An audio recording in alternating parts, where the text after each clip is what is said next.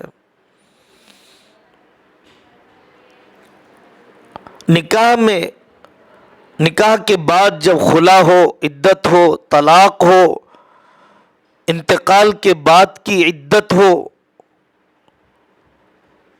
ایک بیٹا آسٹریلیا میں رہتا ہے، ایک بیٹا امریکہ میں رہتا ہے، بوڑھی ماں کو تنہا گھر میں کہاں رکھا جائے؟ عدت کا گزارنا واجب ہے.